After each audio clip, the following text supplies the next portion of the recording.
Alright mga kaibigan, nandito muli tayo sa ating update at nakita po natin sa ating unang binuhusan na flooring dito sa ating Maestranza Fort Santiago.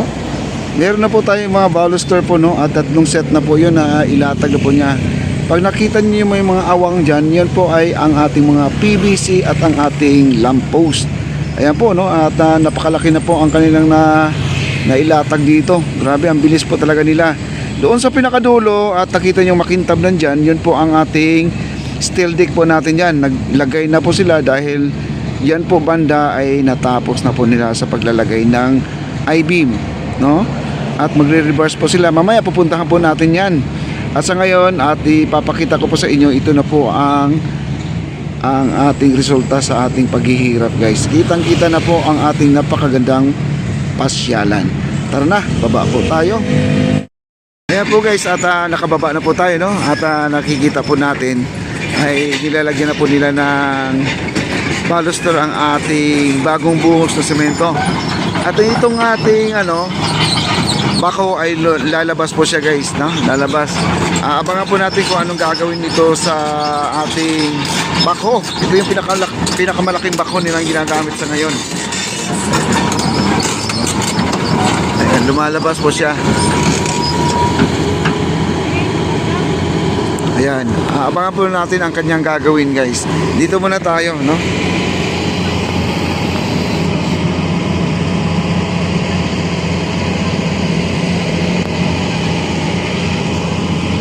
At dito meron po tayong isang allowance, no? Ito ay mangyayari ay sa poste po ito. Lamppost po natin yan. Lahat na may mga awang dyan, lamppost po yan.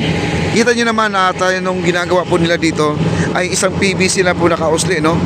Ngayon ay marami na pong PVC na igagapang na po nila para sa mga wiring doon sa ating lamppost.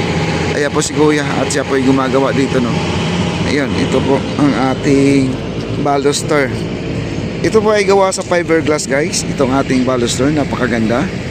At lalagyan pa ng palaman sa loob yan. Semento, no? Bubuhusan ng semento yan. Ayan po ang ating PVC, oh. Kita nyo ang ating PVC, oh. Diretso na po siya. Ito kasi PVC nakausli dyan, guys. Yan nakausli. Babaluktutin pa nila yan, papahiga dito.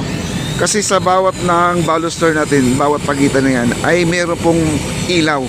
Kagaya ng nandun sa phase 1C at saka phase 1A.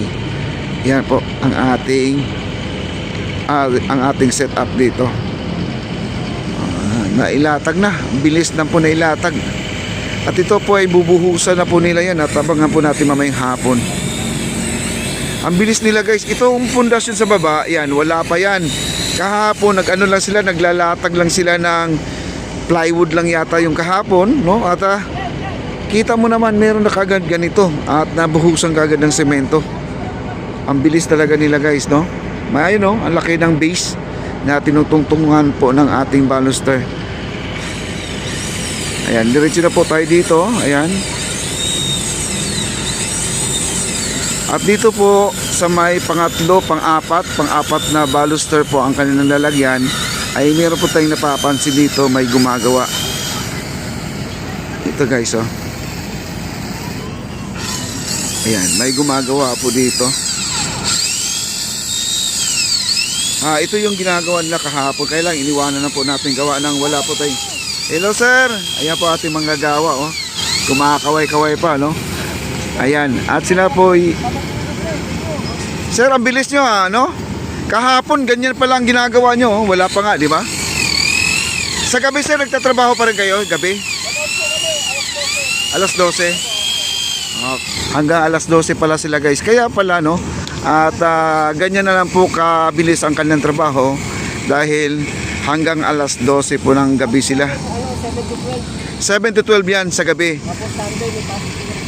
Sunday meron din. Wow, grabe, guys, ang galing talaga ng ating contractor. Shout out pala kay si Sir PJ at saka kay Sir Charles, no? Napaka-humble person po. Napaka-humble person. Ayan, at talagang binigyan po talaga ng halaga. At saka yung maganda kasi dito, ang ating mga manggagawa ay opportunity na po nila guys, sa totoo lang, mayroong mga nakakausap pa ako ditong mga, noon pa sa kabila pa no, may nakakausap akong isang worker, sabi niya, mas maganda daw talaga na may overtime. Kasi sa totoo lang, pag ang katawan mo ay sanay po talaga sa trabaho, pagdating sa pahinga, parang nanglalambot po sila. No? Mas maganda yung may overtime sa gabi kasi hinahanap talaga ang trabaho. At bukod diyan, syempre malaki din ang kanilang kikitain, no? Kasi sa totoo lang mga kaibigan, malaki na ngayon ang pasahod ngayon sa mga workers, no? At hindi kagaya dati at ako'y pumasok sa construction, magkano lang ang 300 lang po ang araw.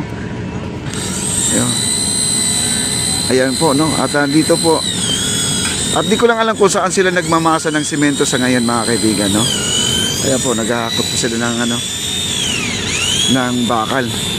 Sila po ay talagang ito na yung final layout na po nila. Ito, final layout na yan. Kumbaga nilalatag na po nila yung mga baluster na nakafix na. Ito yung nakafix. Yan yung nakafix. Tapos ito naman yung pangalawa ay i-fix pa nila yan. Ayan na, nakikita niyo man at na wala pa sa ayos po ang kanilang baluster. Kumbaga ay nilalatag na po nila. Pero itong ating pangatlong latag guys, itong pangatlong set natin ay na finals na, no? At na lang po yan, nalagyan na po ng tornilyo sa ibabaw, yung screw, yung black screw at saka yung malapad na kahoy para naman ay hindi na po siya gagalaw. Ganun po ang kanilang ginagawa guys, oh. Wow, ang galing. At dito po, ito yung ginagawa ngayon nila. Ito ay gagawa sila ng base. Kahapon guys, wala pa talaga to. Ayun, oh. Wala to, kasi nandito ako kahapon, gawa ng di tayo makapag-live dahil wala pong signal. Lahat ng Metro Manila po tinanggalan po ng signal dahil para sa kaligtasan po ng ating mga namamanata sa ating Black Nazarene na poong Nazareno mga kaibigan. Kahapon ang daming tao, kaya di po ako, kasi ako naman guys, hindi naman ako namanata, pero ako ay Katoliko. Siyempre tayo ay nagmamahal sa ating mahal na Panginoon po, no? Ay Katoliko tayo, di tayo debutante, no? Yung mga talagang, yung iba kasi pag ikaw ay deboto, kahit na sa daming tao, basta mahawakan na, kasi may tali kasi yan guys. Yung tali lang importante, kailangan mahawakan mo. Kaya lang yung iba talagang umaakyat guys, no? Ganun na po sila. At dito po ay nagkakating sila. At napapansin ko dito guys, ang ginagamit po nila dito ay hindi yung crocodile na plywood. Ang gamit nila dito ay plastic na plywood, oh. Plastic siya, hindi ko alam kung anong pangalan na plastic to guys. Ayan.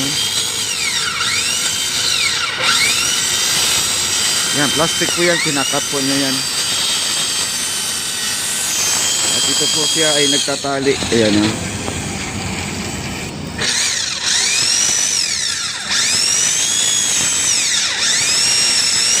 Ayan, ganyan po ang ginagawa nila. Tinatalian po nila yan. Grabe, bilis talaga. Ako yung namamangha dito sa gawa talaga nila.